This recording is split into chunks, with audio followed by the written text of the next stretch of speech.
people come up to our porch and on our car. So that for me was the point where it actually hit home. Because it literally hit home. Well, literally, it did. They were literally at the doorstep, on our doorstep. So, but then we, I touched upon the IRS and the conservative groups, how they weren't granted, the statuses to do the things they wanted to, and how heavily those kind of things can affect elections and everything like that. But I just, it blows my mind the amount of insane, politically correct fascism took over, and then the Antifas, and that's what I wanted to get your opinion on, is the Midwest chapter here. Well, I don't guess they're here, but from what I can find on their page, they're like in Pennsylvania, maybe in that area, but I guess they're the ones that probably showed up in Charleston at the Trump rallies, and were doing those things. Did they have the red things over their faces? No, at that point they didn't. They looked like Bernie supporters. Some of them were wearing Bernie shirts. But I think even back then I mentioned that, how something didn't feel right about that, and it felt sort of weird. I don't know, if I think I kind of remember something about that conversation with you, but anyway, I don't know. It's just, we're seeing the mainstream media basically destroy itself. The new quote unquote alternative media, you've got people going out and places like Project Veritas and these going into the abortion meeting with head abortion officials, the Planned Parenthood, talking all about the baby parts, selling things like that.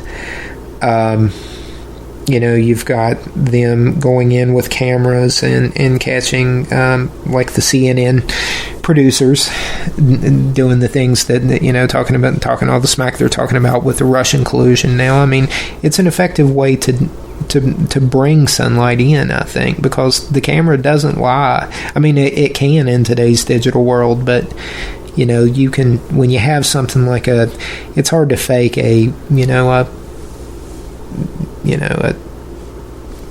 something you catch with your cell phone just on the spur of the moment. You know what I mean? I don't know. I don't trust anything.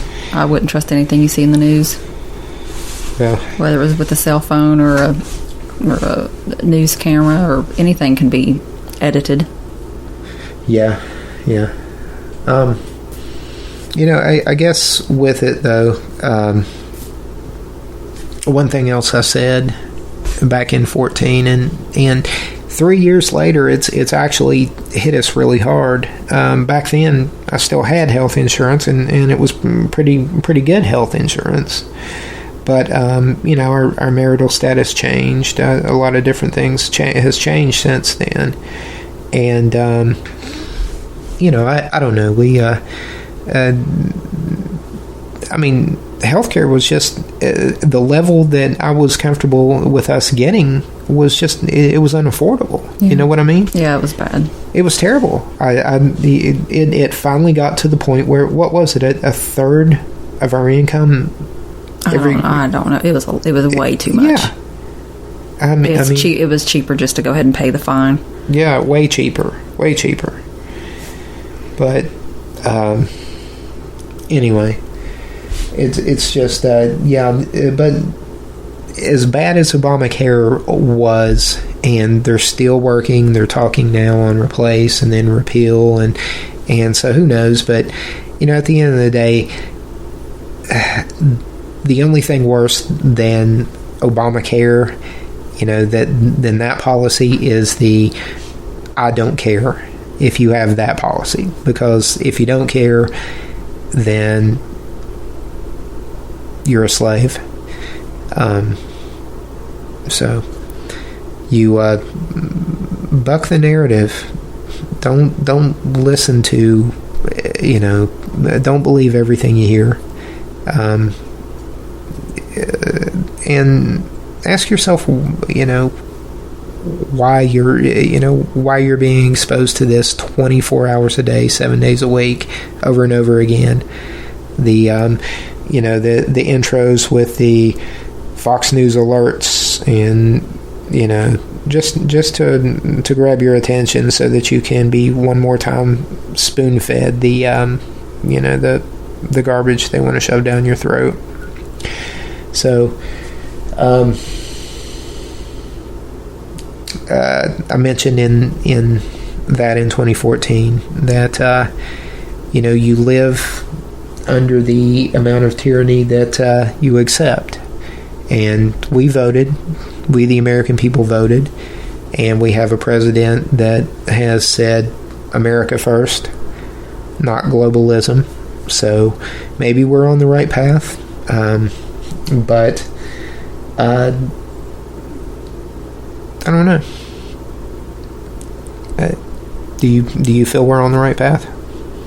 No, but like I continue to tell people, you never really know the good or the bad of what a president has done until he's out of office and you look back on it, or until all of his plans, or hopefully someday her plans, finally unfold. Because a lot of stuff that he's putting in action, we won't even see it actually happen until after he's out of office. So we're not really going to know if he was a good or a bad president until he's no longer president. Well, now, to be fair, here's a few things, though, that,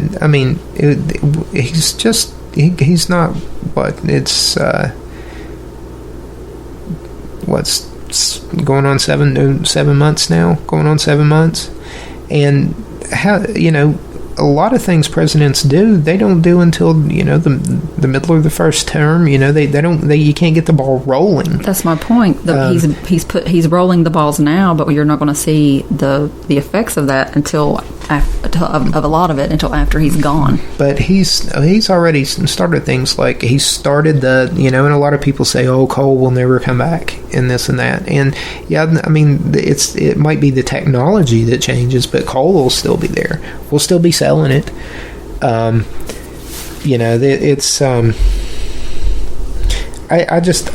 think he has really tried to do some things.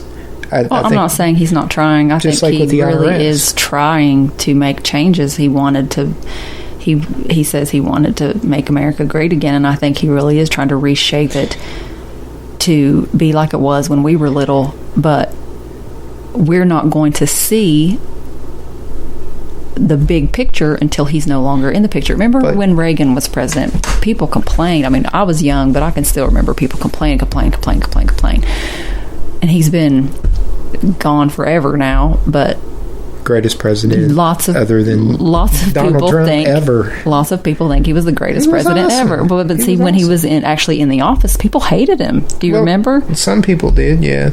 That's my point. But when they're in there, you can't see the big picture yet. You just see these little tiny steps that they're taking, and people throw all these big fits over each little step. And it's not until they're gone and you can look back and see, the whole picture, that you can see if they were good or not. Well, you said what are you not? Well, like with the whole tweeting thing, isn't it refreshing to not have to wait for a press briefing from somebody in a suit and tie to sit there, and we're still getting that, but if he has something on his mind, and again, that goes back to the technology, that he's an average person, but he's got that power, and believe it or not, Twitter helped get that man elected. No, I'm not saying presidents shouldn't use Twitter or whatever. I'm not saying that they shouldn't be allowed on social media. I'm just saying that they're just I not would allowed care to defend themselves. I think that if I was president, I would care more about tweeting about, what I'm doing to make changes for the country. I think that's more important than what he thinks of Kathy Griffin and her, picture of her holding his head, or what so-and-so said, or, who called him this on whatever, or who said he, I don't care about that stuff. I don't care if so-and-so said he was a bigot, or if so-and-so said he was, whatever they're saying about him, all the horrible things they say about him. I don't care what he thinks about what those people are saying about him, because, of course, somebody called you those names, you're not going to like it, and you're going to have thoughts about it, but who gives a shit? I want to know what he is doing about all the things he's promised. That is what he should be tweeting about. Well, but here's the thing. Who's he tweeting to? And he's tweeting to a generation of people. Everybody is constantly looking down at their phones, and they were raised on the Kardashians and the Osbournes and all these people, and the real world, and that is to them, that's reality. And this man has a way of reaching these people. It's making him look less educated. It's making him look less intelligent. It's making him look like he has no self-control. It's making him look bad. Okay, but when he meets with other leaders of the world, and he doesn't come away as looking, ignorant. He doesn't come away as looking weak. It depends on who you ask. Well, who have you heard? But besides all this, this isn't even, what he tweets isn't even important. What's important about his term or terms is he going to deliver on making America great again? He has. And first you have to define what made America great.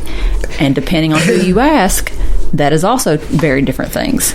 As a matter of fact, you know what? It's been so great since he's been elected. Since the very second the last vote was tallied, and he was the clear winner.